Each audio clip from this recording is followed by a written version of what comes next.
প্রেক্ষাপট যখন পাকিস্তানে ইউএস খেলতে যাই,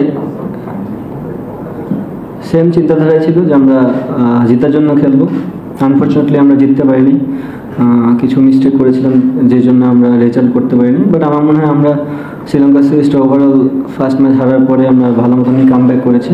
অবশ্যই আমাদের প্রত্যেকটা প্লেয়ারের ভিতরেই কনফিডেন্স সে গ্রো আপ করেছে, but at the same time different condition, different team, different ball and bat game. So আমার কাছে মনে হয় যে পার্টিকুলারলি আপনার ওই দিনে আবার ওইভাবেই গুড ক্রিকেট খেলতে হবে।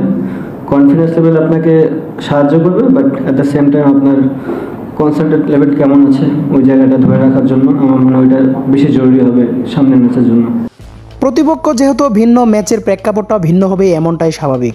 আর এই কথাই যেন স্পষ্ট হয়ে উঠলেন লিটন দাসের বক্তব্যে। শ্রীলঙ্কা সিরিজের সফলতায় মোমেন্টাম ফিরে পেয়েছে বাংলাদেশ। মোমেন্টাম পক্ষে থাকবে এমনটাই বক্তব্য তার। তবে মোমেন্টাম থাকলেই হবে না, ম্যাচের একাধিক পরিবর্তন করতে হবে নিজেদের কৌশলের। তাই তো পাকিস্তান সিরিজকে সামনে রেখে নিজেদের অনুশীলনে ঝালিয়ে নিচ্ছেন বাংলাদেশি ক্রিকেটাররা। প্রতিপক্ষ যেহেতু ভিন্ন, সেহেতু নিজেদের কৌশলটা পরিবর্তন করতে হবে।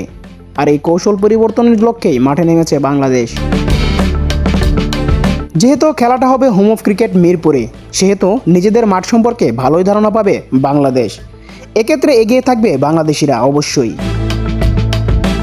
বাংলাদেশের ম্যাচের জন্য রইল অনেক অনেক শুভকামনা। ইউনুস শেখ, 24 টিভি।